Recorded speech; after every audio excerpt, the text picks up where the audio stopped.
மற்றொரு அண்மை செய்தியை பார்த்து வருகிறோம். ஓசூர் அருகே கர்நாடக எல்லையான ஆனக்கல்லில் தனியார் பள்ளி கட்டுமானத்தில் விபத்து ஏற்பட்டிருக்கிறது. இதில் 16 பேர் காயமடைந்திருப்பதாக தகவல் வெளியாகியிருக்கிறது. கூடுதல் விவரங்களை செய்தியாளர் செல்வத்திடம் கேட்கலாம். செல்வம், என்ன நடந்தது?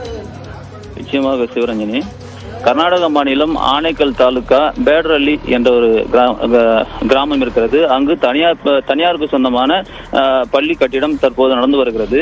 அதில் இரண்டாவது தளத்தில் கிட்டத்தட்ட வெல்டிங் போடுவதற்காக 25 பேர் பணியாற்றி கொண்டிருந்தார்கள். இன்று திடீரென அது சரிந்து விபத்து ஏற்பட்டது. அதில் 16 பேர் படுகாயமடைந்தனர்.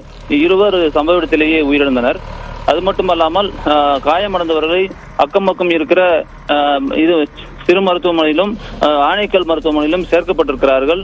அதே போல தொடர்ந்து தீயணைப்புத் துறையினர் மேலும் சிலர் சிக்கியிருப்பதாக தகவல் தெரிய வந்திருக்கிறது. ஆகவே தீயணைப்புத் துறையினர் தொடர்ந்து அவர்களை தேடி வருகிறார்கள். மற்றும் தொடர்ந்து மீட்பு பணிகள் துரிதமாக நடைபெற்று வருகிறது. சிவரஞ்சனி, மீட்பு பணிகளை விரைவுபடுத்த என்ன நடவடிக்கைகள் எடுக்கப்பட்டிருக்கின்றன செல்வம்?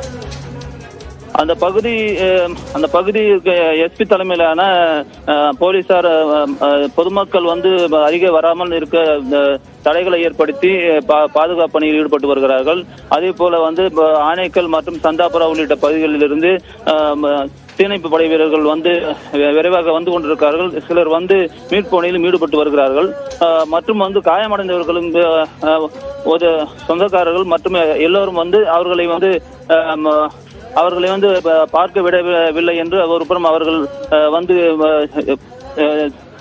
தெரிவித்த நிலையிலும் அவர்களுக்கு சமாதானம் படுத்தி அவர்கள் இருக்கும் இடத்தை அவர்களுக்கு தெரியப்படுத்தி வருகிறார்கள். மற்றும் மீட்பு பணி துரிதமாக தற்போது நடைபெற்று வருகிறது. விவரங்களை வழங்கியமைக்கு நன்றி செல்வம்.